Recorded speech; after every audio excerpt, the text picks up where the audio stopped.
Okay, let's jump right into this explainer. Today, we are going to completely break down the brilliant and honestly super intricate hard magic mechanics of the Dreamweaver universe. We are looking at a system here that perfectly blends highly tactical territory control with the actual literal physics of wavelengths. What makes this source material so incredibly captivating to me is how it stubbornly refuses to rely on vague mysticism. There's no hand-waving here.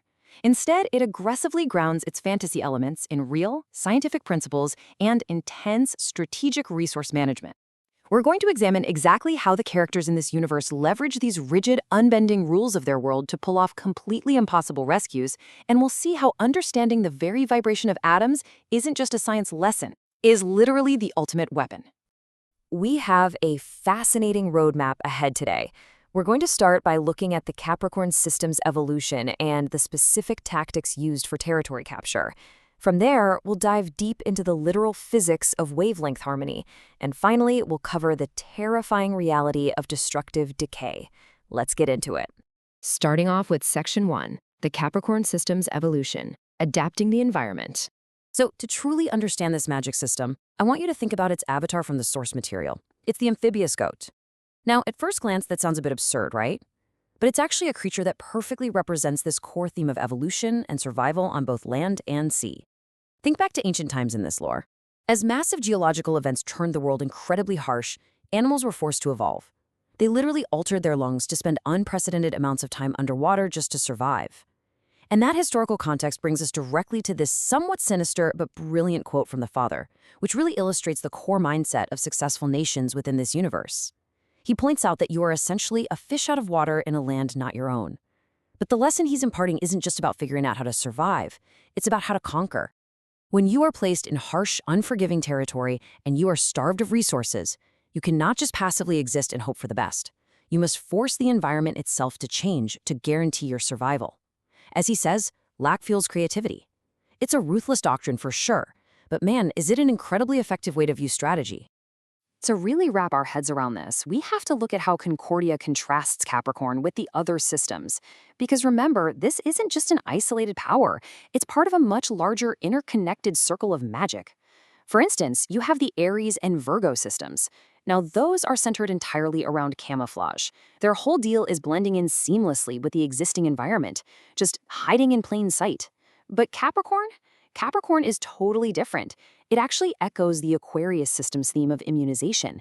It's all about adapting to what was once harmful to you and turning those specific vulnerabilities into absolute strengths. Concordia makes this fantastic, perfectly grounded comparison to real-world moles. Think about it. Moles didn't just decide to blend in with the dirt. They literally altered their biological bodies, completely trading away their sight in exchange for an insanely enhanced perception of sound, all so they could completely conquer the underground domain. That is the Capricorn system in a nutshell. If you can't physically change yourself to use the resources in a new, hostile land, then you change the land itself to suit your specific needs. It's a complete inversion of how most people think about survival. Moving right along to Section 2, Tactics of Territory Capture, Executing the Rescue. Okay, so let's look at how these abstract, almost lit RPG-style mechanics are practically applied in the messy reality of warfare. Specifically, we're looking at that insane operation to rescue captives from an absolutely overwhelming enemy force. This whole sequence is a masterclass in tactical execution. I mean, this isn't your standard fantasy trope of just rushing in with sword swinging. This is a calculated, deeply methodical, multi-system siege. First up, she uses the Gemini system's statistical analysis. This allows her to pinpoint with surgical precision exactly where the prisoners are being held, mapping out every single route leading to their cells. Then, she takes all that raw data and feeds it directly into the Capricorn system, which mathematically calculates the absolute best way to assign their limited resources to capture that territory. And what's the solution it spits out? Cut off the enemy's travel routes. To do this, she actually fires arrows bound with tiny vials of phoenix tears, burying them into the ground like a literal field of landmines. Now, these tears violently sicken any creature that relies on debilitating attacks, which conveniently happens to describe the entirety of the Weaver of Calamity's army. So, with the enemy guards completely incapacitated and forced away by the sudden sickness, the infiltration team, Ariel, Kieran, and Mitsuki, move in. They use this crazy combination of blaze, supergravity, and anti-gravity magic to quite literally melt the tar holding the prison walls together. They loosen the massive blocks, allowing the prisoners to just silently tunnel their way out, completely unchecked. It is an astonishingly flawless operation. Now, I absolutely have to mention this because I love the juxtaposition here so much. While this incredibly tense, high-stakes, tactical Black Ops rescue mission is happening in the background, our main characters are managing their operational resources by feeding the captive vessels. And they are doing this all while loudly singing this wonderfully bizarre, completely unhinged parody of the 12 Days of Christmas. Seriously, many chicken fries and lemonade from a pear tree. It's hilarious. But what's genuinely fascinating here is the underlying resource management happening beneath the comedy, because as they are literally frying up tons of meat from these local bird-like creatures to feed the starving prisoners, they are actually doing the math. They are calculating and ensuring that the sheer number of birds they kill does not outweigh the number of hatched chicks in the area. Do you see what's happening? Even in the absolute chaotic middle of a war, they are rigidly applying that core Capricorn principle. They are adapting the environment without destroying it, making absolutely sure they don't hunt local species into total extinction just to survive a single battle. It's this perfect, completely unique blend of high-level military strategy, genuine ecological awareness, and completely absurd humor that makes the story work so well. And that brings us to Section 3, the physics of wavelengths, the triggers of evolution. So transitioning from that practical, tactical territory capture, we move directly into Concordia's incredibly dense archery lesson on the constellation of Capricorn. Here, she completely pulls back the curtain and reveals the actual physical laws governing this universe. And we really have to define these two opposing forces clearly right now, because they dictate literally everything in his magic system. From building impenetrable defensive shields to completely shattering enemy military formations, it all comes down to this physics lesson. The two major triggers are wavelength harmony, which is also known as constructive wavelength interference, and its opposite, destructive wavelength interference. At its core, everything boils down to oscillation. It's a simple question with massive consequences. Do your waves match and reinforce each other, or do they aggressively clash and cause decay? Let's break that down. Which leads us into Section 4, constructive wavelength harmony, building and buffing. Let's really focus in on this concept of harmony first. This phenomenon is born when waves perfectly blend together without any friction. Concordia goes on to break down 4 very specific gifts that are granted to a magic user by this phenomenon. You have the expansion of the senses, the conceptualization of mass, the generation of force fields, and the reinforcement of structures. Now, what's so incredibly fascinating about this to me is how each one of these seemingly mystical, magical abilities is actually entirely rooted in the hard science of wave mechanics. Let's look at them one by one. First up is the expansion of the senses. So when waves oscillate positively at the exact same frequency, they blend together seamlessly. And doing this grants the user a kind of extrasensory access to energy.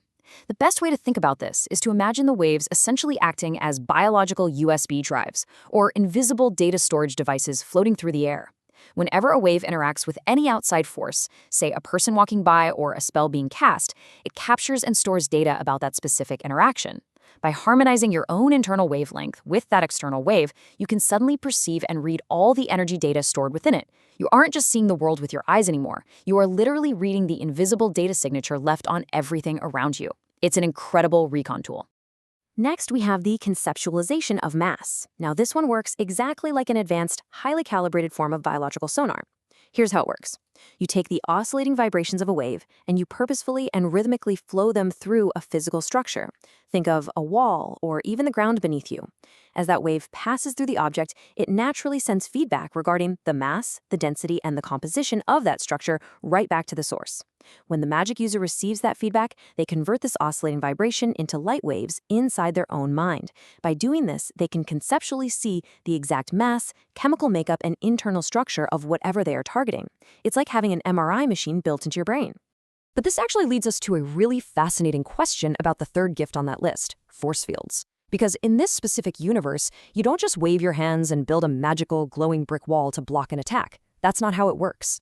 As Concordia so carefully points out, defensive force fields are not generated solely by projecting raw force outward. Why? Because if you just project a wall of raw force against an incredibly powerful incoming attack, you get clashing forces. The wave of the attack hits the wave of your defense. And in this physics system, clashing forces result in violent, immediate decay. Your shield would just shatter. So it begs the question, how on earth do you block something highly destructive, like radiation, without actually clashing with it? The answer is this entirely counterintuitive but mathematically brilliant defense mechanism. Instead of clashing with the attack, you must perfectly match the harmful wave's exact frequency. You literally link up to the incoming attack via adjacent wavelengths that fall within your own natural biological affinities. By doing this, you aren't fighting the wave. You are actually converting the incoming destructive force into a matching projection of your own constructive force. You are literally taking a dark, highly destructive energy and transforming it into a bright, completely harmless, constructive one. It entirely nullifies the harm and completely bypasses the rule of decay. It is, for all intents and purposes, defensive Aikido at a microscopic molecular level. You're using the enemy's momentum against them. And similarly, jumping to that fourth gift, you can reinforce physical structures by coating a material in waves that oscillate at the exact same frequency as the atoms moving within that very structure, basically toughening it by massive multiples. All right, moving to our final section, Section 5, Destructive wavelength interference, degrading integrity. So we've talked about defense and buffing. Finally, let's look at the frankly terrifying offensive applications of this physics system. If harmony is all about matching frequencies to build and reinforce things, then interference is about manipulating those same frequencies to trigger absolute catastrophic decay. Destructive interference is primarily used to completely degrade the structural integrity of a target. You achieve this terrifying result by oscillating waves at frequencies that completely surpass a material's natural limitation threshold. This is usually achieved via incredibly high-frequency sound waves. This essentially forces the atomic structure of a target, whether that's a stone wall or a person's armor, to vibrate so violently and so rapidly that it literally tears itself apart from the inside out.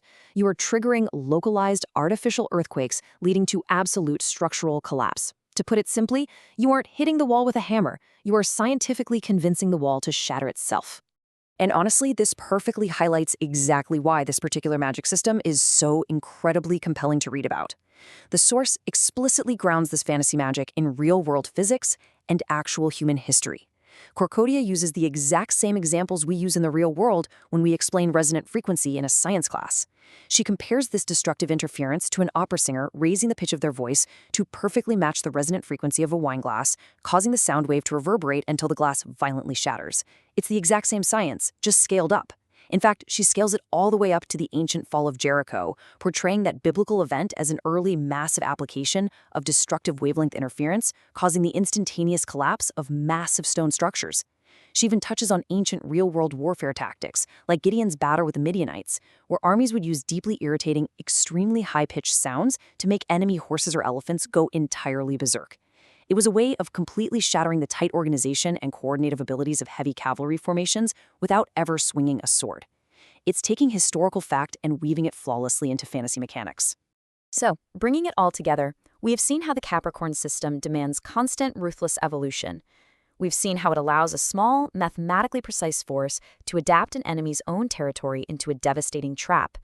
And we've learned how the microscopic manipulation of physical wavelengths can either create completely impenetrable harmonious defenses or vibrate entire fortresses into dust. It leaves us with a truly provocative thought to end on today. When the rigid, inescapable laws of real-world physics become the literal foundation of a fantasy magic system, the only limit to a character's power is their own scientific creativity. So I'll leave you with this. If understanding the invisible mechanics of a sound wave is the ultimate weapon in this universe, how would you manipulate the physical vibrations of your own environment to survive? Think on that. Thanks for joining me for this explainer, and we will see you next time.